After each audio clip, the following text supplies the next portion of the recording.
Peggy 18.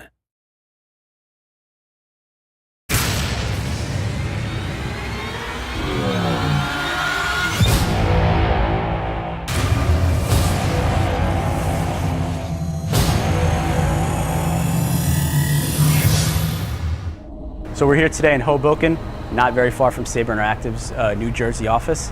And if you didn't know, Hoboken is the birthplace of Frank Sinatra.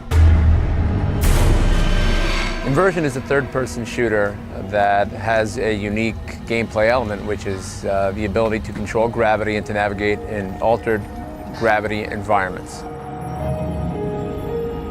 What Sabre likes to do as a company is we like to try to find cool technical ways to innovate and then see how we can make cool gameplay flow from it.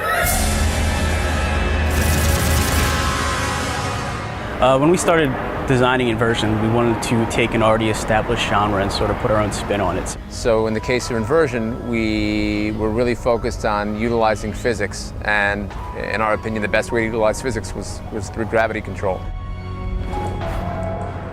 In the single-player campaign, you play as Davis Russell. He's a cop. Davis Russell is just a policeman with a wife and a kid and a life. On a routine day, he's out with his partner, Leo Delgado, and on the way home, just this incredible thing happens. Vanguard PD, hands up! Drop your weapons! We don't know who the invasion is from. We don't know who these people are. Citizens are running down the street, there's big explosions, they're just completely puzzled. Parts of the ground are being lifted up into the air, and we don't know exactly what's happening to the world around them as gravity starts to shift and change in strange ways. So you can also play the game, if you're the second player, as a guy named Leo Delgado. Him and Davis have been partners for many years, and they go back quite a ways.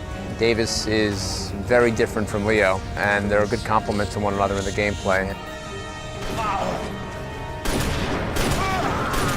The enemies are called the Lutadors. Davis and Leo really aren't sure where they've come from.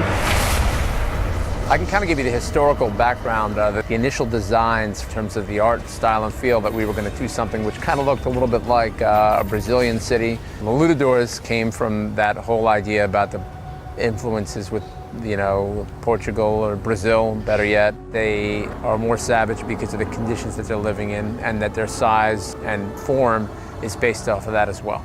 And as the story progresses, you also progress with Leo and Davis. You get to find out more and more and more about what's going on. There's a lot of deep tricks that we have. Which turns what many might consider to be kind of a generic, prototypical story into something a little bit different. It's a cool twist, and we like it, and it fits. It fits for the game. Gravity as a weapon was just something that we thought would be very fun. In a third-person game, you have your guns, you have your grenades, you have all your standard stuff everyone's seen before.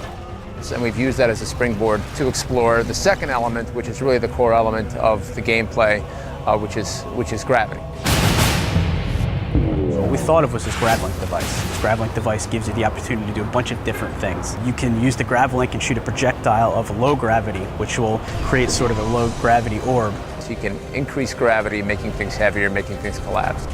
Once things are floating in the air, he can actually use the same device to pull objects towards him, throw those objects to create destruction within the world using those objects, to pull enemies and do kind of cool melee moves on them, you know, slice them in half, you know, which is always fun.